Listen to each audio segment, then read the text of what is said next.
Chers amis,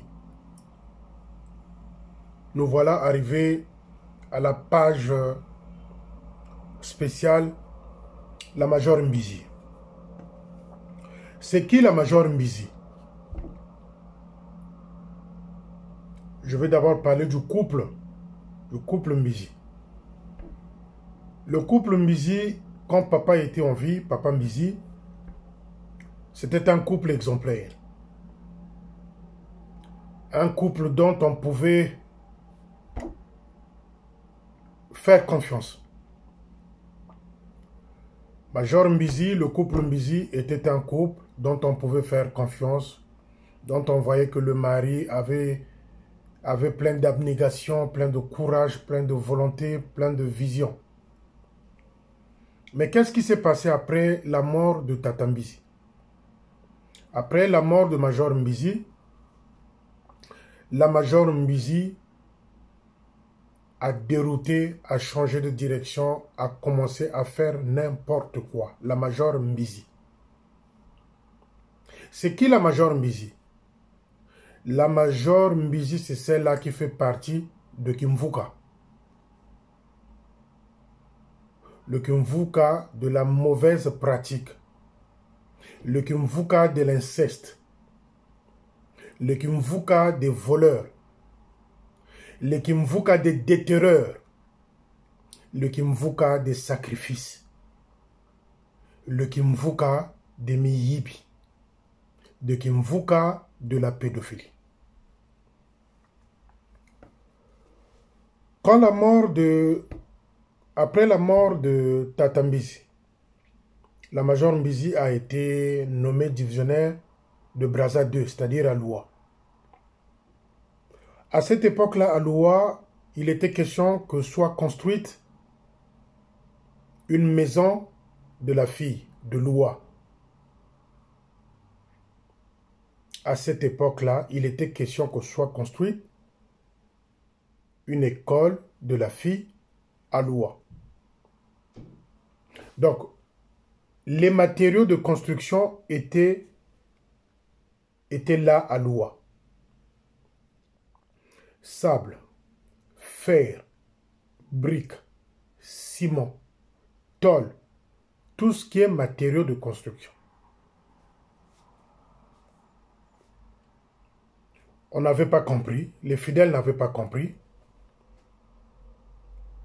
Piqué d'une certaine courage, la Major Mbizi fait ramener un gros bayou, un gros camion chinois qui est arrivé à Loua, prendre tout le matériel de construction qui était destiné à la construction de cette maison de la fille-là.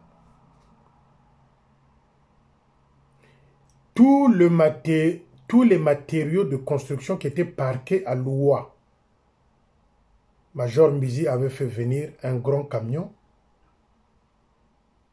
qui est arrivé. Ils ont pris tout.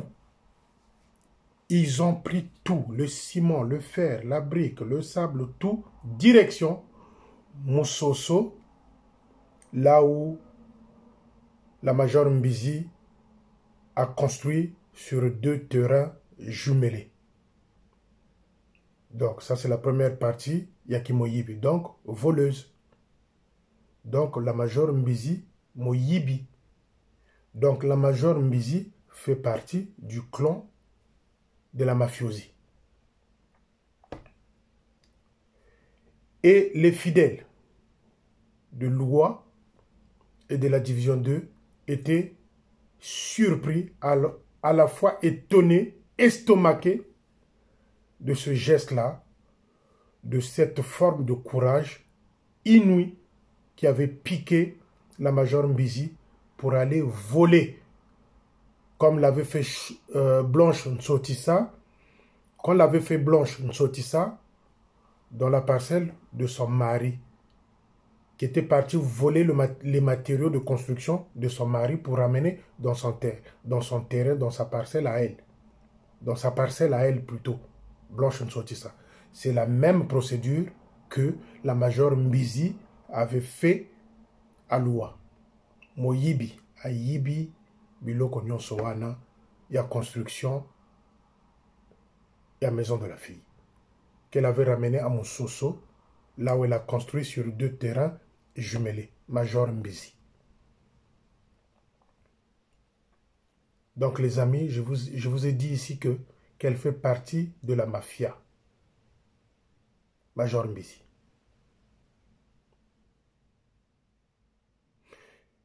Elle a détourné près de 6 millions de la division. Elle avait détourné près de 6 millions de la division pour faire voyager ses 3 enfants qui sont aujourd'hui au Brésil. La Major Mbizi. On parle bien de la Major Mbizi. Et je suis sûr et certain que si son mari était encore en vie, cette dame-là n'allait pas se transformer comme ça, devenir Moyibi. Oui, c'est bien d'accuser Jeune. Oui, c'est bien de dire que Jeune est en train de détruire l'armée de salut, mais Jeune n'est pas seul. C'est tout un clan qui m'invoque.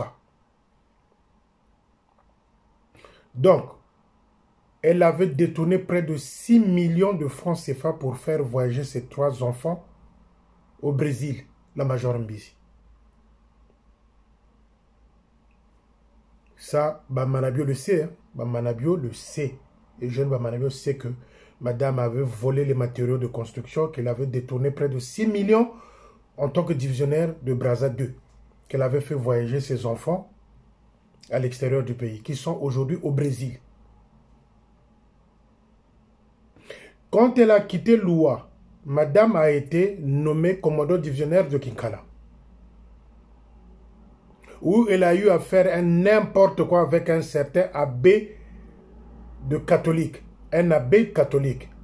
D'aucuns disent qu'elle a flirté avec cet abbé-là, qu'elle a fait des bêtises mambises avec cet abbé-là, à Kinkala.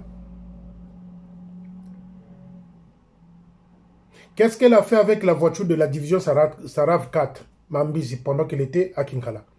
Elle faisait son petit commerce de Nkaba et de charbon entre Kinsanganika, oui c'est ça, Kinsanganika et Kinkala. Donc madame allait acheter ses Nkaba dans la voiture de la fonction, allait acheter les charbons avec la voiture de la fonction, faisait Kinsanganika, Kinkala. Donc, elle allait acheter les Nkaba, les Makala. Pendant qu'on a défendu, qu'on défend dans l'armée de salut le commerce parallèle, il y en a qui sont permis de le faire et les autres ne peuvent pas le faire. Au vu et au su de jeune Bamanabio. C'est normal parce que lui-même, jeune Bamanabio, fabrique les drapeaux de l'armée de salut chez lui. Il a un atelier de couture chez lui là-bas, géré par Tataban Simba, le jumeau de Major Banzouzi. Donc, Mambizi, c'est celle-là qui est en train d'entêter le capitaine en pas à Makelekele. Puisque Mambizi, c'est celle qui avait porté le coup fatal au tambourinaire de Makelekele pendant qu'elle était divisionnaire de Loua, de Brazza 2. C'est elle qui avait sanctionné, c'est elle qui avait radié les tambourinaires de Makelekele. Aujourd'hui, elle veut passer le relais à Ampa pour commencer à faire n'importe quoi avec la complicité de Akabakou. C'est Major Mbizi qui ont tête le capitaine Ampa à pouvoir faire n'importe quoi au poste de Makelekele. Tabac de la même cigarette. Je tiens une fois de plus à rappeler ici à Ampa. Ampa dit à ta femme, nous n'avons pas besoin de Mbouakela dans l'armée de salut. Ampa dit à ta femme que nous n'avons pas besoin de Mbouakela dans l'armée du salut. C'est une officière ta femme. Nous avons besoin de la parole de Dieu. Nous avons besoin de la vraie mission des hommes de Dieu. Nous avons besoin de quelqu'un qui nous ramène la lumière. On m'a dit que vous faites partie de la session de je ne sais pas quoi de lumière, mais vous commencez à ramener des ténèbres au poste de Makelekele. Dis à ta femme en pas que les Mbouakela n'ont pas un sens là où il y a les enfants de Dieu. Moi, je croyais que vous aurez dû faire de sorte que tout le monde soit uni. Mais dis à ta femme en pas que les Mbouakela, les jetons, n'ont pas de place dans l'armée du salut. Ce dont on a besoin, c'est la Bible. C'est la voie qu'il faut montrer aux gens. Les mois qu'elle est en train de jeter quand tu vois un groupe de gens, quand tu vois un groupe de tambonneurs, quand tu vois ses collègues officiers, les jetons qu'il est en train de balancer là, la capitaine en pas, n'est pas digne d'un homme de Dieu. Les mois qu'elle a ne sont pas dignes des hommes de Dieu. Capitaine en pas, tire les oreilles à ta femme. Mambizi va tirer les oreilles à la femme de Ampa, qui commence elle aussi à rentrer dans la danse de Moussoso. Mais moi, je ne veux pas vous lâcher. Capitaine Ampa, je ne veux pas vous lâcher. Tout ce qui se passe au poste de Makelekele, je suis informé. Si ça se passe à midi 30, je suis informé. Donc moi, je ne veux pas vous lâcher, vous les capteurs en pas. Moi, j'avais cru en vous. Mais petit à petit, vous êtes en train de rentrer dans la bouzoberie de Major Mbizi, dans la bouzoberie de Kabakou, lui-même qui n'est pas exemplaire. Dites-moi, est-ce que sa femme a accouché? La fille qu'il a grossi là, non loin de chez lui. Donc voilà ma Mbizi. Ma Mbizi, c'est un poison à suivre.